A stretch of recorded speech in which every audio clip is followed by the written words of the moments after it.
Mr. Secretary General, Mr. President, world leaders, and distinguished delegates, welcome to New York. It is a profound honor to stand here in my home city as a representative of the American people to address the people of the world. As millions of our citizens continue to suffer the effects of the devastating hurricanes that have struck our country, I want to begin by expressing my appreciation to every leader in this room who has offered assistance and aid. The American people are strong and resilient, and they will emerge from these hardships more determined than ever before. Fortunately, the United States has done very well since Election Day last November 8th. The stock market is at an all-time high, a record. Unemployment is at its lowest level in 16 years, and because of our regulatory and other reforms, we have more people working in the United States today than ever before. Companies are moving back, creating job growth the likes of which our country has not seen in a very long time. And it has just been announced that we will be spending almost $700 billion on our military and defense. Our military will soon be the strongest it has ever been. For more than 70 years, in times of war and peace, the leaders of nations, movements, and religions have stood before this assembly. Like them, I intend to address some of the very serious threats before us today, but also the enormous potential waiting to be unleashed. We live in a time of extraordinary opportunity. Breakthroughs in science, technology, and medicine are curing illnesses and solving problems that prior generations thought impossible to solve. But each day also brings news of growing dangers that threaten everything we cherish and value. Terrorists and extremists have gathered strength and spread to every region of the planet. Rogue regimes represented in this body not only support terrorists, but threaten other nations and their own people with the most destructive weapons known to humanity. Authority and authoritarian powers seek to collapse the values, the systems, and alliances that prevented conflict and tilted the world toward freedom since World War II. International criminal networks traffic drugs, weapons, people, forced dislocation and mass migration, threaten our borders, and new forms of aggression exploit technology to menace our citizens. To put it simply, we meet at a time of both immense promise and great peril. It is entirely up to us whether we lift the world to new heights or let it fall into a valley of disrepair. We have it in our power, should we so choose, to lift millions from poverty, to help our citizens realize their dreams, and to ensure that new generations of children are raised free from violence, hatred, and fear. This institution was founded in the aftermath of 2 world wars to help shape this better future. It was based on the vision that diverse nations could cooperate to protect their sovereignty, preserve their security, and promote their prosperity. It was in the same period, exactly 70 years ago, that the United States developed the Marshall Plan to help restore Europe. Those 3 beautiful pillars, they're pillars of peace, sovereignty, security, and prosperity. The Marshall Plan was built on the noble idea that the whole world is safer when nations are strong independent, and free. As President Truman said in his message to Congress at that time, our support of European recovery is in full accord with our support of the United Nations. The success of the United Nations depends upon the independent strength of its members. To overcome the perils of the present and to achieve the promise of the future, we must begin with the wisdom of the past. Our success depends on a coalition of strong and independent nations that embrace their sovereignty to promote security, prosperity, and peace for themselves and for the world. We do not expect diverse countries to share the same cultures, traditions, or even systems of government, but we do expect all nations to uphold these two core sovereign duties: to respect the interests of their own people and the rights of every other sovereign nation. This is the beautiful vision of this institution, and this is the foundation for cooperation and success. Strong sovereign nations let diverse countries with different values, different cultures, and different dreams not just coexist, but work side by side on the basis of mutual respect. Strong sovereign nations let their people take ownership of the future and control their own destiny. And strong sovereign nations allow individuals to flourish in the fullness of the life intended by God.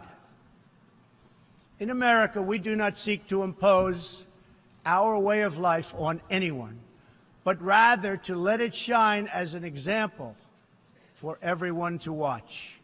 This week gives our country a special reason to take pride in that example. We are celebrating the 230th anniversary of our beloved Constitution, the oldest Constitution still in use in the world today. This timeless document has been the foundation of peace, prosperity, and freedom for the Americans and for countless millions around the globe whose own countries have found inspiration in its respect for human nature, human dignity, and the rule of law. The greatest in the United States Constitution is its first three beautiful words. They are, "We the people." Generations of Americans have sacrificed to maintain the promise of those words, the promise of our country and of our great history. In America, the people govern, the people rule, and the people are sovereign. I was elected not to take power, but to give power to the American people where it belongs. In foreign affairs, we are renewing this founding principle of sovereignty. Our government's first duty is to its people, to our citizens, to serve their needs, to ensure their safety, to preserve their rights, and to defend their values. As President of the United States, I will always put America first, just like you, as the leaders of your countries, will always and should always put your countries first.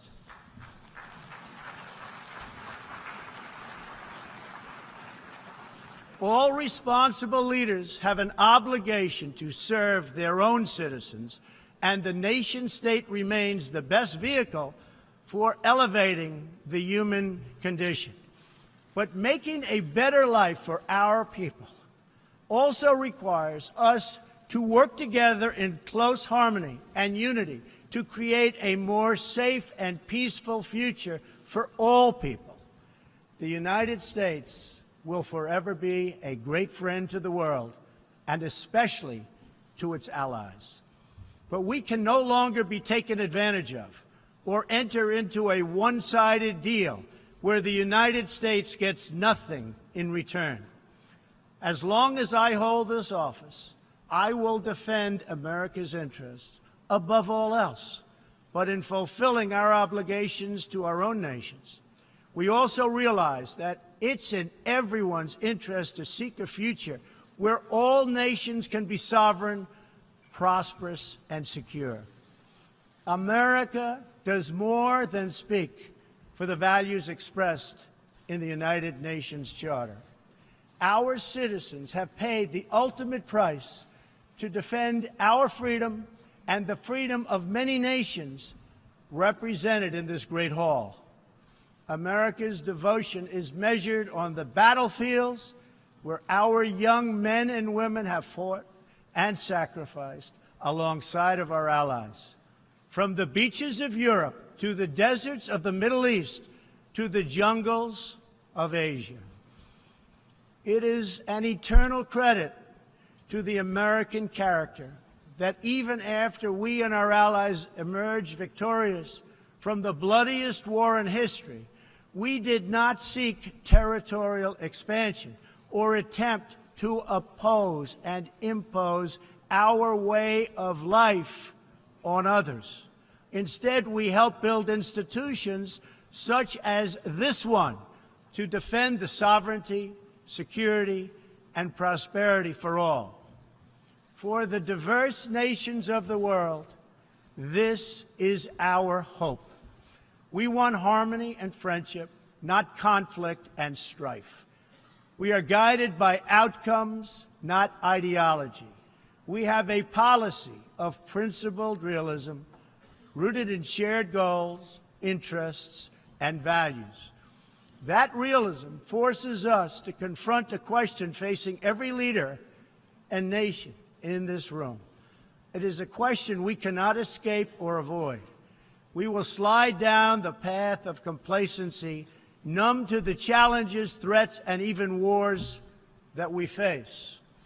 Or do we have enough strength and pride to confront those dangers today so that our citizens can enjoy peace and prosperity tomorrow? If we desire to lift up our citizens, if we aspire to the approval of history, then we must fulfill our sovereign duties to the people we faithfully represent. We must protect our nations, their interests, and their futures. We must reject threats to sovereignty from the Ukraine to the South China Sea. We must uphold respect for law, respect for borders, and respect for culture, and the peaceful engagement these allow. And just as the founders of this body intended, we must work together and confront together those who threaten us with chaos, turmoil, and terror. The scourge of our planet today is a small group of rogue regimes that violate every principle on which the United Nations is based. They respect neither their own citizens nor the sovereign rights of their countries. If the righteous many do not confront the wicked few, then evil will triumph. When decent people and nations become bystanders to history, the forces of destruction only gather power and strength. No one has shown more contempt for other nations and for the well-being of their own people than the depraved regime in North Korea. It is responsible for the starvation deaths of millions of North Koreans and for the imprisonment, torture, killing, and oppression of countless more. We were all witness to the regime's deadly abuse when an innocent American college student, Otto Warmbier, was returned to America only to die a few days later. We saw it in the assassination of the dictator's brother using banned nerve agents in an international airport. We know it kidnapped a sweet 13-year-old Japanese girl from a beach in her own country to enslave her as a language tutor for North Korea's spies. If this is not twisted enough, now North Korea's reckless pursuit of nuclear weapons and ballistic missiles threatens the entire world with unthinkable loss of human life. It is an outrage that some nations would not only trade with such a regime, but would arm, supply, and financially support a country that imperils the world with nuclear conflict. No nation on earth has an interest in seeing this band of criminals arm itself with nuclear weapons and missiles. The United States has great strength and patience, but if it is forced to defend itself or its allies, we will have no choice but to totally destroy North Korea. Rocket Man is on a suicide mission for himself and for his regime. The United States is ready, willing and able, but hopefully this will not be necessary. That's what the United Nations is all about. That's what the United Nations is for. Let's see how they do. It is time for North Korea to realize that the denuclearization is its only acceptable future. The United Nations Security Council recently held 2 unanimous 15-0 votes adopting hard-hitting resolutions against North Korea, and I want to thank China and Russia for joining the vote to impose sanctions, along with all of the other members of the Security Council.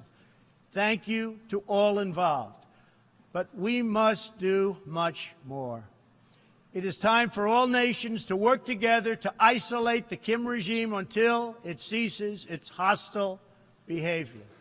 We face this decision not only in North Korea.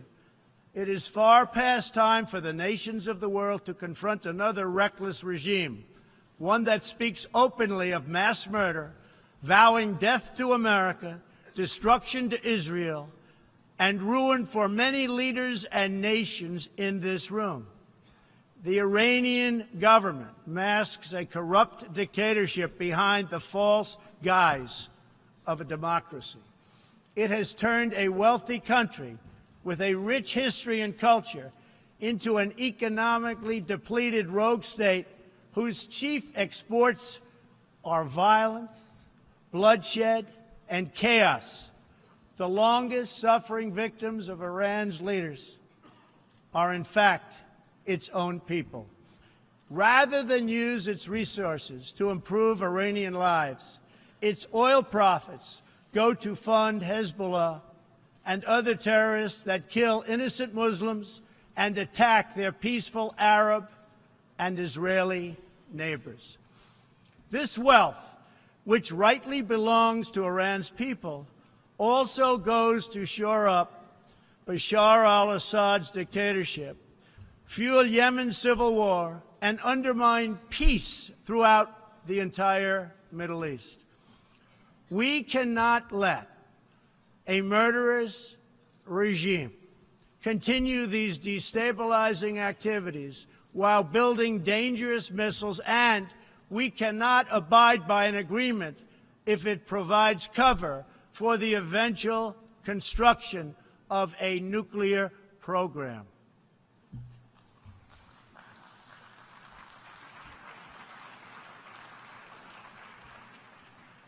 The Iran deal was one of the worst and most one-sided transactions the United States has ever entered into.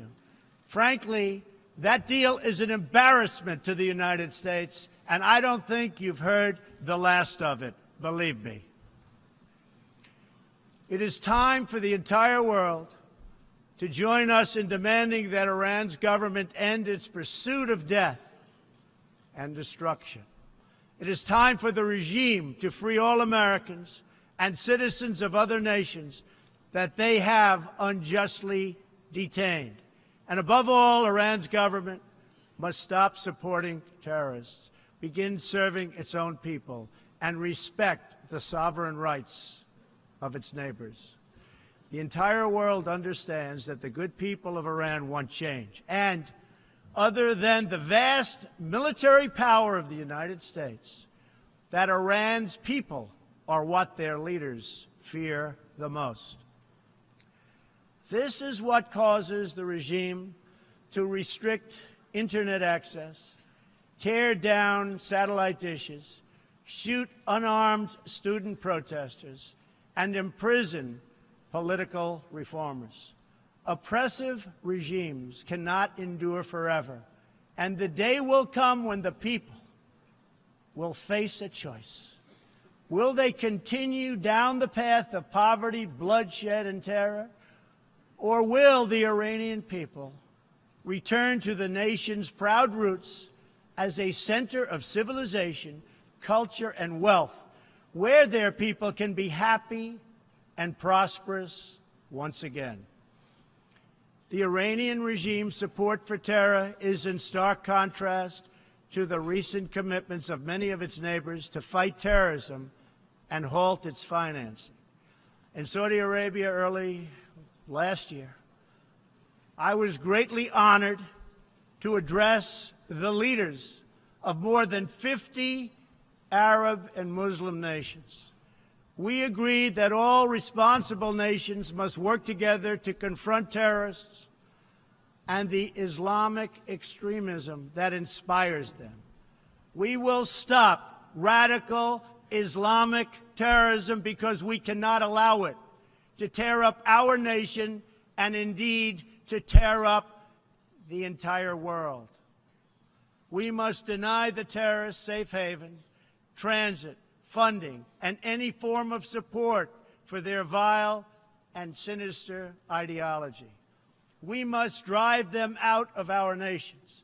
It is time to expose and hold responsible those countries who support and finance terror groups like Al-Qaeda, Hezbollah, the Taliban, and others that slaughter innocent people. The United States and our allies are working together throughout the Middle East to crush the loser terrorists and stop the reemergence of safe havens they use to launch attacks on all of our people. Last month, I announced a new strategy for victory in the fight against this evil in Afghanistan. From now on, our security interests will dictate the length and scope of military operations, not arbitrary benchmarks and timetables set up by politicians. I have also totally changed the rules of engagement in our fight against the Taliban and other terrorist groups. In Syria and Iraq, we have made big gains toward lasting defeat of ISIS. In fact, our country has achieved more against ISIS in the last 8 months than it has in many, many years combined. We seek the de-escalation of the Syrian conflict and a political solution that honors the will of the Syrian people. The actions of the criminal regime of Bashar al-Assad, including the use of chemical weapons against his own citizens, even innocent children, shock the conscience of every decent person. No society can be safe if banned chemical weapons are allowed to spread. That is why the United States carried out a missile strike on the airbase that launched the attack. We appreciate the efforts of the United Nations agencies that are providing vital humanitarian assistance in areas liberated from ISIS, and we especially thank Jordan, Turkey, and Lebanon for their role in hosting refugees from the Syrian conflict. The United States is a compassionate nation and has spent billions and billions of dollars in helping to support this effort. We seek an approach to refugee resettlement that is designed to help these horribly treated people and which enables their eventual return to their home countries to be part of the rebuilding process. For the cost of resettling one refugee in the United States, we can assist more than 10 in their home region. Out of the goodness of our hearts, we offer financial assistance to hosting countries in the region, and we support recent agreements of the G20 nations that will seek to host refugees as close to their home countries as possible. This is the safe, responsible, and humanitarian approach. For decades, the United States has dealt with migration challenges here in the Western Hemisphere. We have learned that over the long term, uncontrolled migration is deeply unfair to both the sending and the receiving countries. For the sending countries, it reduces domestic pressure to pursue needed political and economic reform, and drains them of the human capital necessary to motivate and implement those reforms. For the receiving countries, the substantial costs of uncontrolled migration are borne overwhelmingly by low-income citizens whose concerns are often ignored by both media and government. I want to salute the work of the United Nations in seeking to address the problems that cause people to flee from their homes. The United Nations and African Union led peacekeeping missions to have invaluable contributions in stabilizing conflicts in Africa. The United States continues to lead the world in humanitarian assistance, including famine prevention and relief in South Sudan, Somalia, and northern Nigeria and Yemen. We have invested in better health and opportunity all over the world through programs like PEPFAR, which funds AIDS relief, the President's Malaria Initiative, the Global Health Security Agenda, the Global Fund to End Modern Slavery, and the Woman Entrepreneurs Finance Initiative, part of our commitment to empowering women all across the globe. We also thank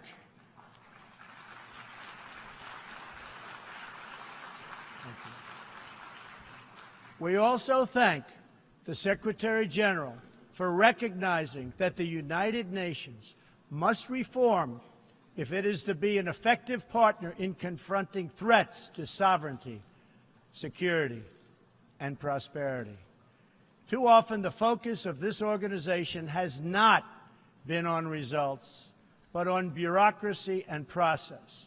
In some cases, states that seek to subvert this institution's noble aims have hijacked the very systems that are supposed to advance them. For example, it is a massive source of embarrassment to the United Nations that some governments with egregious human rights records sit on the UN Human Rights Council. The United States is one out of 193 countries in the United Nations, and yet we pay 22% of the entire budget and more. In fact, we pay far more than anybody realizes. The United States bears an unfair cost burden, but to be fair, if it could actually accomplish all of its stated goals, especially the goal of peace, this investment would easily be well worth it. Major portions of the world are in conflict, and some, in fact, are going to hell. But the powerful people in this room, under the guidance and auspices of the United Nations, can solve many of these vicious and complex problems. The American people hope that one day soon the United Nations can be a much more accountable and effective advocate for human dignity and freedom around the world. In the meantime, we believe that no nation should have to bear a disproportionate share of the burden, militarily or financially. Nations of the world must take a greater role in promoting secure and prosperous societies in their own regions.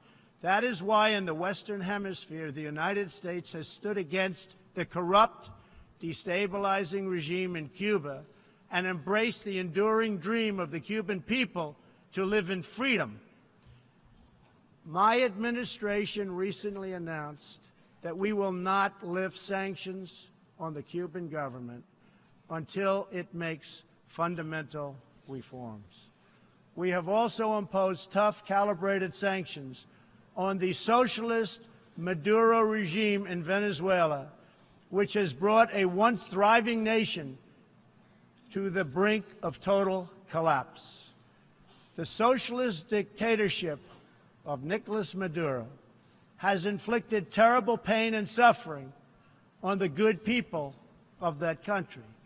This corrupt regime destroyed a prosperous nation by imposing a failed ideology that has produced poverty and misery everywhere it has been tried. To make matters worse, Maduro has defied his own people, stealing power from their elected representatives to preserve his disastrous rule. The Venezuelan people are starving, and their country is collapsing. Their democratic institutions are being destroyed. This situation is completely unacceptable, and we cannot stand by and watch.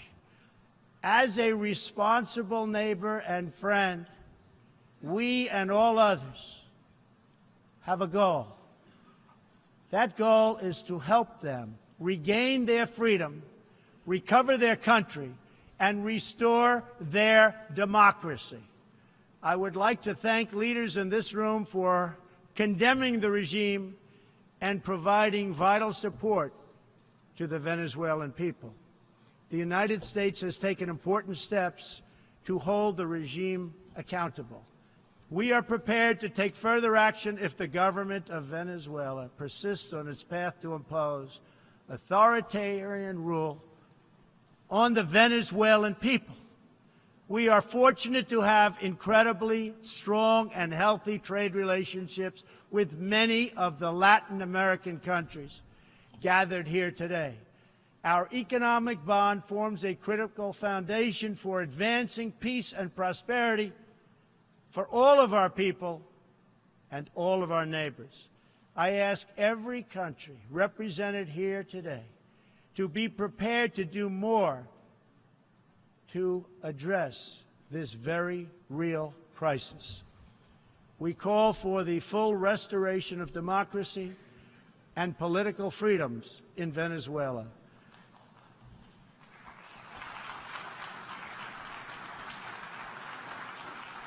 The problem in Venezuela is not that socialism has been poorly implemented, but that socialism has been faithfully implemented.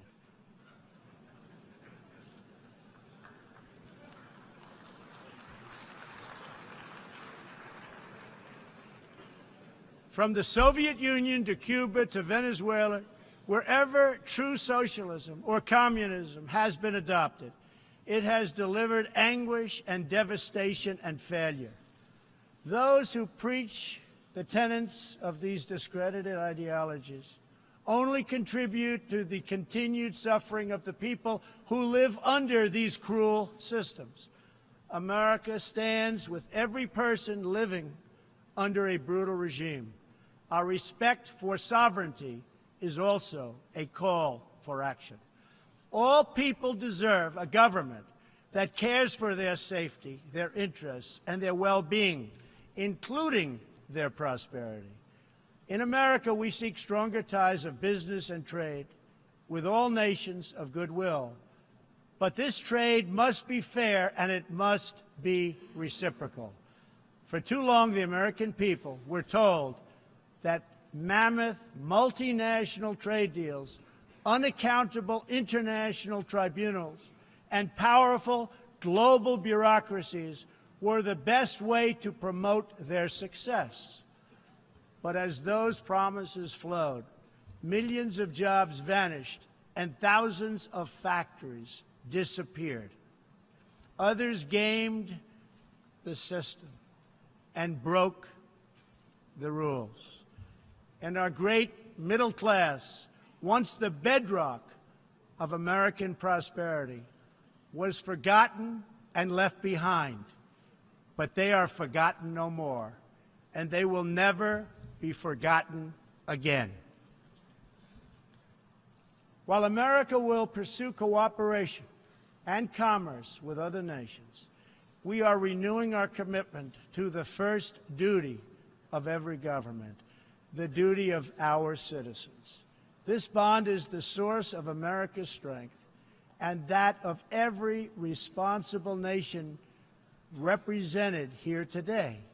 If this organization is to have any hope of successfully confronting the challenges before us, it will depend, as President Truman said some 70 years ago, on the independent strength of its members.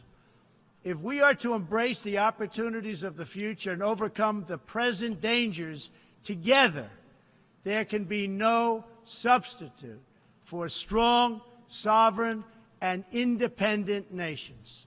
Nations that are rooted in their histories and invested in their destinies. Nations that seek allies to befriend, not enemies to conquer. And most important of all, nations that are home to patriots, to men and women who are willing to sacrifice for their countries, their fellow citizens, and for all that is best in the human spirit. In remembering the great victory that led to this body's founding, we must never forget that those heroes who fought against evil also fought for the nations that they loved.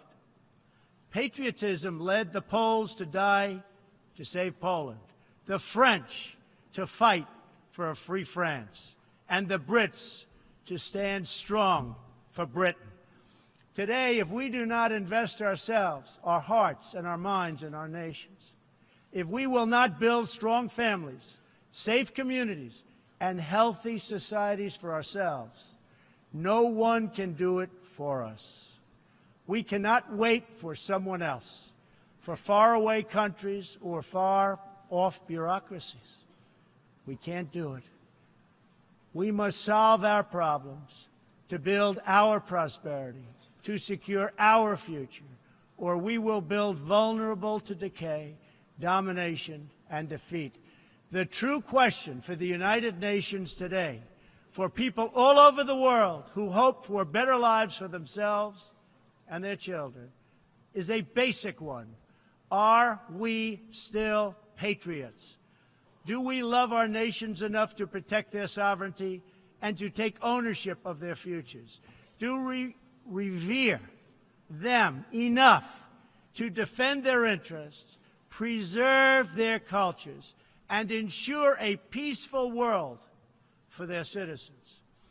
One of the greatest American patriots, John Adams, wrote that the American Revolution was effected before the war commenced.